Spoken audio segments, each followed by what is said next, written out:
Muito obrigada. Vamos retomar a sessão da tarde, dia 23 de março de 2021, da primeira turma ordinária, terceira Câmara, terceira sessão, período da tarde. Estão presentes os conselheiros Ari Vendramini, Marcelo Costa Marques de Oliveira, Marco Antônio Marinho Nunes, Salvador Cândido Brandão Júnior, José Adão Vitorino de Moraes, Semiramis de Oliveira Duro, Sabrina Coutinho Barbosa e eu, Lisiane Angelotti Meira. Agora nós vamos iniciar os itens com participação por videoconferência ou acompanhamento dos patronos, e vamos iniciar com os itens 40, 42 e 100, cuja patrona é a doutora Beatriz Regina Machado. Eu peço, por favor, que o apoio a convoque. Farei a convocação, presidente. Muito obrigada. Item 40 a 44.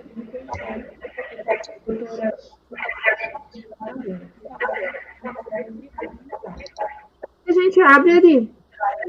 Hã? Qual que é para abrir? Eu já pus aí na pasta. Não, mas qual que a gente abre eu pus o 40. Ah, tá. Eu estou chegando lá ainda, desculpa. Pode sim. Não, desculpa, não é o 40, não. O que tá na pasta acho que é o 100. A gente não tem dúvida. Não sei se tudo tranquilo, achei que estava junto. O que tá na pasta é o 100, é porque é tudo igual, eu só coloquei o que tá na pasta é o 100, mas o texto é igual para os 4. Boa tarde, doutora. Boa tarde. Boa tarde, doutora. Seja muito bem-vinda. Boa tarde. A senhora vai acompanhar e fazer a sustentação nos itens 40, 42 e 100, correto? Isso. Tá ótimo.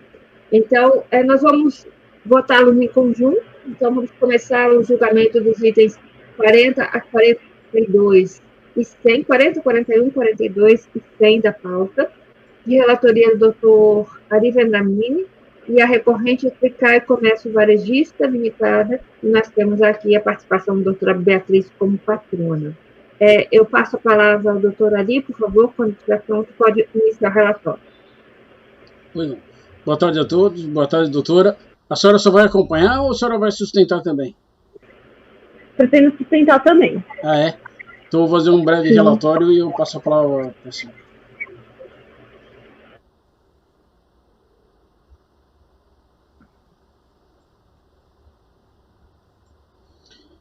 Bom, o texto que eu coloquei na pasta, como os 4 são iguais e como vão ser julgados em conjunto, esse aqui é o item 100, porque na minha pasta eu coloquei em ordem numérica, e esse aqui é o 56, os outros são 57, 58 e 59.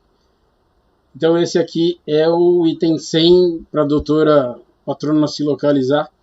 Esse é o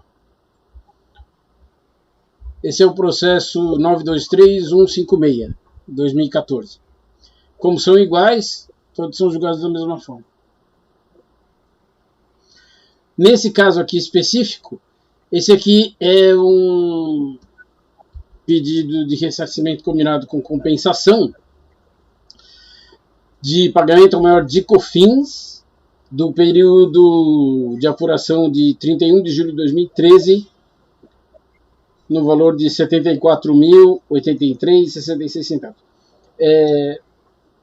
Esse é aquele caso clássico, o despacho decisório não homologou compensação porque o pagamento já estava alocado a um outro débito declarado em DCTF.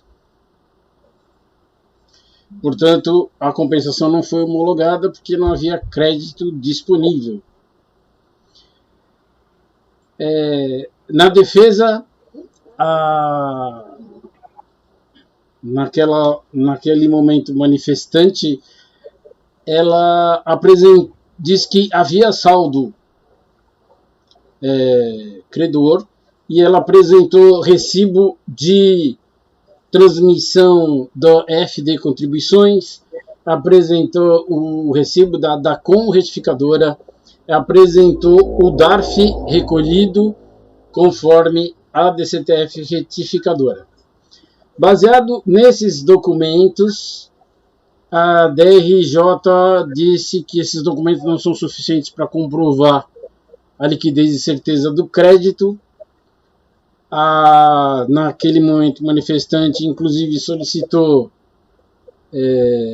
que o crédito fosse reconhecido porque ela tinha retificado a DCTF posteriormente ao despacho decisório.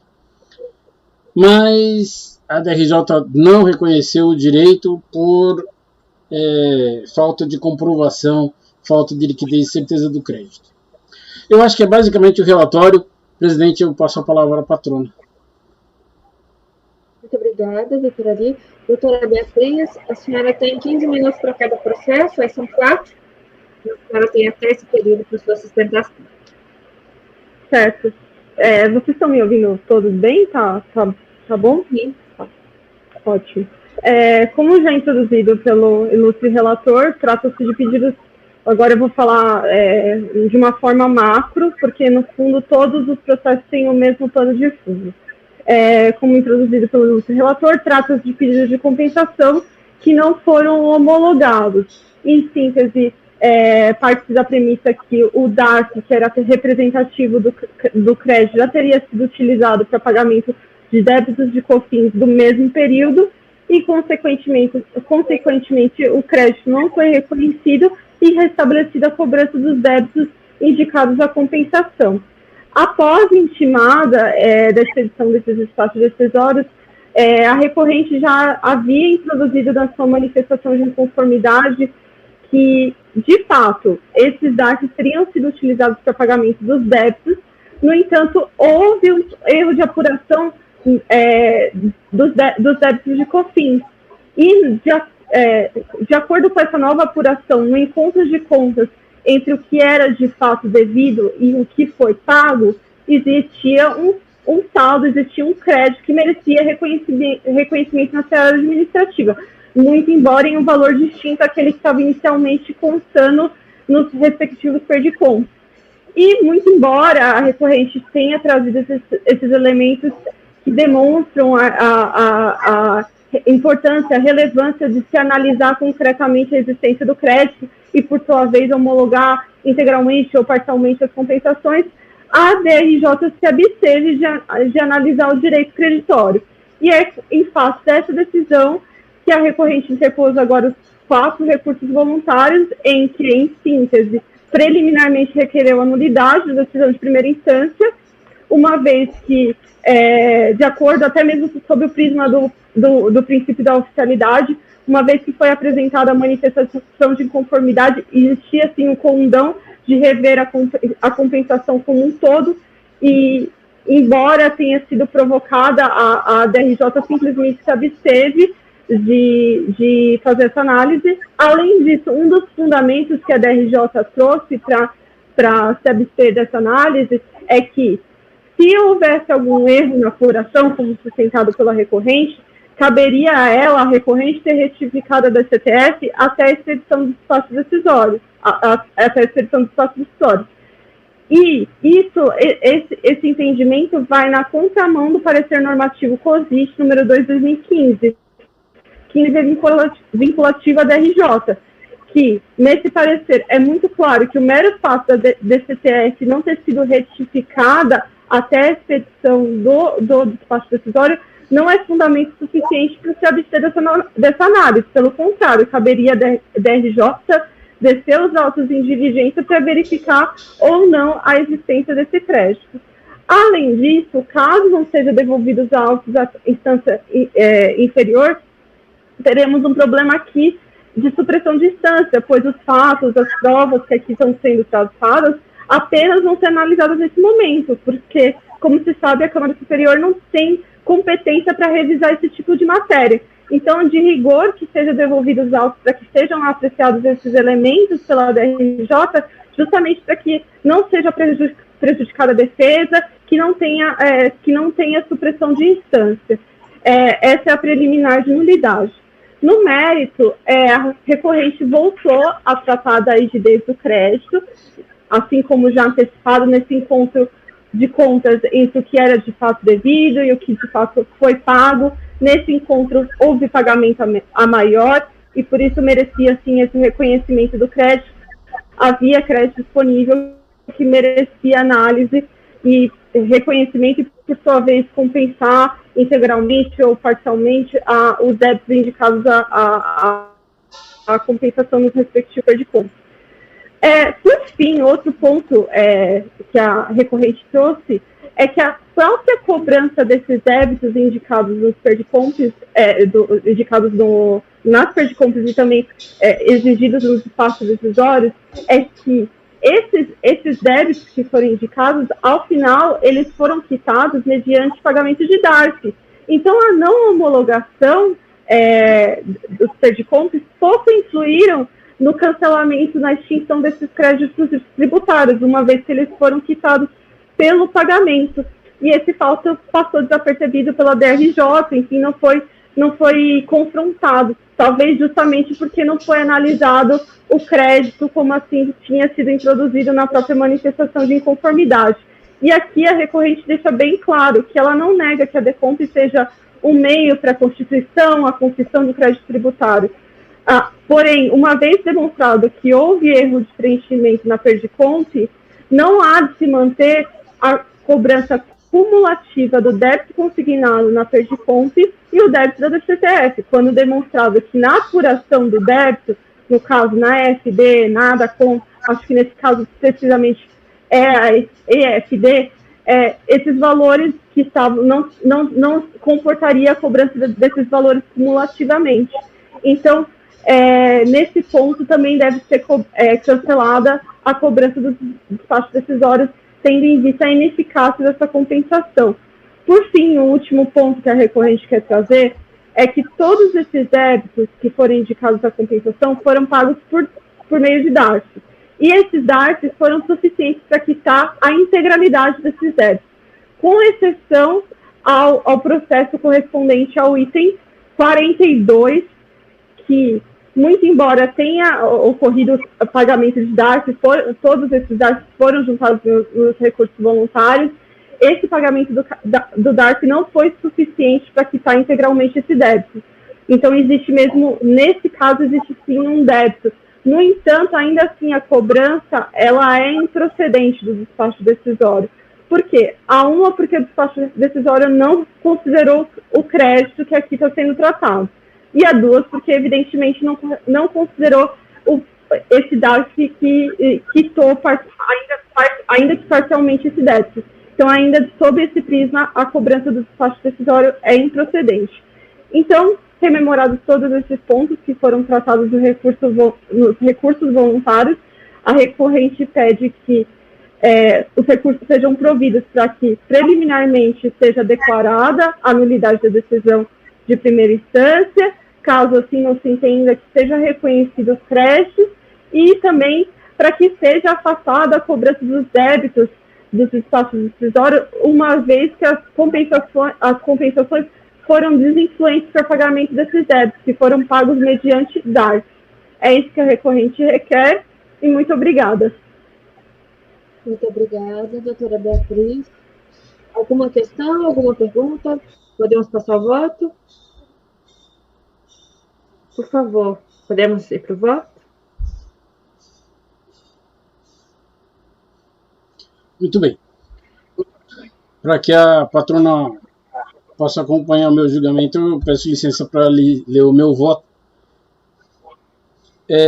O recurso é tempestivo, reúne os pressupostos legais de admissibilidade, portanto, dele com isso. Preliminarmente, alega a recorrente a nulidade do acórdão da RJ por falta de motivação, falta de análise da existência do crédito e por ferimento aos princípios do contraditório e da ampla defesa. Não assiste razão à recorrente. A autoridade julgadora motivou plenamente sua decisão, oferecendo as razões de indeferimento do pedido e ainda deixando clara a motivação e a fundamentação legal de seus argumentos. Tanto assim é que a recorrente foi capaz de oferecer contra-argumentação para todas as razões do acórdão da RJ, demonstrando que houve entendimento pleno e eficaz da motivação do acórdão e que não houve ferimento à ampla defesa e ao contraditório. Ademais, não ocorreram nos presentes autos as razões de nulidade elencadas no artigo 59 do Decreto 7235 de 72, que regulamenta o processo administrativo fiscal. Desta forma, rejeito as preliminares suscitadas pela recorrente. No mérito, as argumentações trazidas pela recorrente não auxiliam, pois os documentos trazidos aos autos pela recorrente não se prestam a comprovar a certeza e liquidez do crédito alegado, pois o recibo de entrega de EFD, recibo de DACOM, retificadora e DCTF, a DECOMP e os documentos DARF não são suficientes para comprovar a existência do crédito ou mesmo a sua liquidez e certeza. Neste particular, o ilustre julgador da DRJ Ribeirão Preto foi muito claro em suas argumentações, as quais reproduzo e adoto como razões de decidir.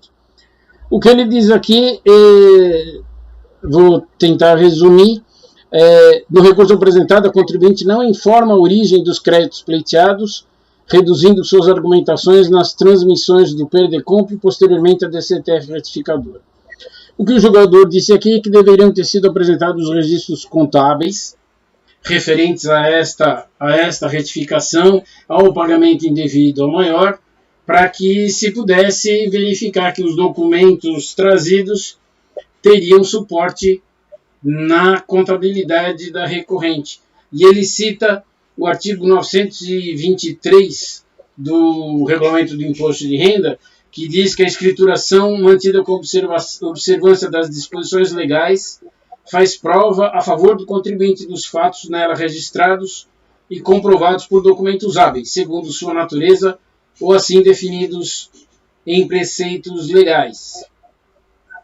E aí ele arremata que, como visto da legislação transcrita, a escrituração por si só, ou seja, quando desacompanhada dos documentos a ela pertinentes, não é suficiente para comprovar os registros ali efetuados. Aí ele cita um acórdão do CARF. Ou seja, o que o julgador disse aqui nesse trecho é que os registros contábeis e os livros obrigatórios, livro diário, livro razão, que contenham esses registros, deveriam acompanhar os documentos que alegaram o crédito para que pudesse haver suporte. Eu adotei as razões do julgador, porque achei muito pertinentes, adotei como razão de decidir também. Há que se considerar nos pedidos de restituição, ressarcimento e declarações de compensação de crédito, o ônus de provar a certeza e liquidez do valor pleiteado é do requerente. Aí cito o artigo 15 do Decreto 7235, que diz que a impugnação formalizada por escrito trará os pontos de discordância e as razões e provas que possuir. Também cito o artigo 373 do Código de Processo Civil, que diz que o ônus da prova incumbe ao autor quanto ao fato constitutivo de seu direito. Ainda a Lei 9784, que regulamenta o processo administrativo em geral, no seu artigo 36, estabelece que cabe ao interessado a prova dos fatos que tenha alegado. Quanto à retificação da DCTF após a emissão do despacho decisório, já era jurisprudência pacífica neste CARF que tal retificação é possível, deve ser aceita desde que acompanhada de documentação comprobatória da existência e da iliquidez e certeza do direito alegado. Neste caso, o crédito apresentado. O parágrafo 1º do artigo 147 do CTN estabelece que a retificação da declaração por iniciativa do próprio declarante, quando vise reduzir ou excluir tributo, somente admissível mediante comprovação do erro em que se funde. Com relação à extinção do crédito tributário pelo pagamento e a ineficácia da declaração de compensação, este CARF não tem competência para afastar a eficácia da compensação declarada quando se trata de discussão exclusiva do débito objeto da compensação. Tal argumentação deve ser levada à autoridade emissora do despacho decisório eletrônico, qual seja o delegado da Receita Federal que o emitiu, através de pedido de revisão do ato administrativo. Por fim, quanto ao pedido de diligência, não a vejo necessária, pois a diligência se presta a trazer esclarecimentos ao julgador, quando este sentir tal necessidade para a formação de sua convicção. No caso presente, entendo haver os elementos suficientes para a solução da lide, não havendo necessidade de diligência. Portanto, nego o pedido de diligência. Por fim, na conclusão, por todo exposto, infere-se que a compensação é forma de extinção do crédito tributário. Por tal motivo, ao pretender oferecer crédito para a liquidação de débito pelo Instituto da Compensação, o requerente deve apresentar documentação comprobatória suficiente para confirmar a certeza de liquidez do crédito apresentado. A falta desta comprovação não confere a necessária liquidez e certeza ao crédito, que por tal motivo não se presta para a compensação. Por tais razões, nego o provimento ao recurso e não reconheço o direito creditório pleiteado. É o meu voto, presidente. Muito obrigada, doutora Ari. Podemos votar? Eu só queria perguntar uma coisa para a Ari, que ele citou um trecho da DRJ, mas pelo que ele disse aqui no item 13 do voto dele, houve apresentação apenas de recibos de entrega de DACOM, de Sim, FD. foi recibo de entrega, cópia da DECOMP, cópia do DACOM retificador. Esses foram os documentos. Não houve apresentação de livro contábil. Não. Né? Não, é que você falou ali do voto da DRJ, de que o livro contábil sozinho não faz prova, né? Mas aí... mas nem a documentação dele, foi apresentada. O que o julgador entendeu, e eu concordo com ele, que a DCTF retificadora, acompanhada de prova contábil e documento que comprove que houve o pagamento indevido, nota fiscal, não sei, qualquer documento outro... Sim, sim. Faz o conjunto comprobatório. E como diz o Marcelo, tem que estar conciliado, né? É um conjunto que comprova o direito, né? Entendo assim também.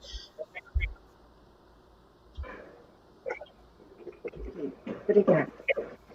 Podemos ir à votação? Doutor Marcelo?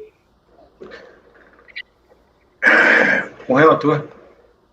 Muito obrigada. Doutor Marco Antônio? Acompanho o relator. Obrigada. Doutor Salvador? Acompanho. Obrigada. Doutor José Adão? Acompanho o relator, presidente. Obrigada. Doutora Semiramis? Acompanho o relator, presidente. Obrigada. Doutora Sabrina? Com o relator. Muito obrigada. Eu também acompanho o relator, então a decisão é por unanimidade de votos negar provimento ao recurso voluntário. Com isso, encerramos o julgamento desse item e agradeço aqui a participação da patrona, a doutora Beatriz, e desejo aí uma boa tarde. Obrigado, doutora. Parabéns, seus argumentos foram muito bem defendidos. Obrigada. Tchau, tchau. Tchau.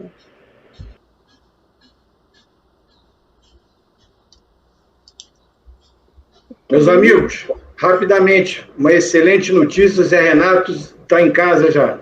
Sério mesmo? Uau, que legal, cara. Pô, fico feliz pra caramba. Bom, será que eu posso mandar mensagem para ele? Alívio. Não, ele disse que todo mundo pode, menos você. Mas depois eu te falo qualquer coisa. Claro, pô, que pode. Não, Mas ele o tá cara bem, tá Marcelo? convalescendo, né? Ele não quer, às vezes ele tá convalescendo e não quer atender mensagem, não quer falar, enfim. Não, Ele tá então bem? eu vou apurar isso aí, depois eu te falo. Eu vou falar com ele para ver se... Não, eu vou ligar para ele para ver se ele está atendendo, né? E depois aí eu vou falar para você, tá? Não, eu tô falando isso porque o sócio dos... É terrível ser contador. Ser contador é uma desgraça. Ele tem 77 anos, se eu não me engano. Uma pessoa assim... Quem? Cara, um amigo... Virou amigo da família, né? Ele foi sócio do meu pai por muitos anos. Dr. Otávio. Que pessoa sensacional que ele é. E ele pegou Covid e ficou mal. Agora, 2 semanas atrás. E assim, ele não conseguia nem mandar mensagem. Ele ficou em casa, não foi entubado, mas ele não conseguia nem ver celular. Então era a esposa dele que estava mandando, né? Por isso que eu perguntei. Porque às vezes ele está de um estado que não quer. Ou talvez ele esteja capaz, mas ele vê que é o seu nome lá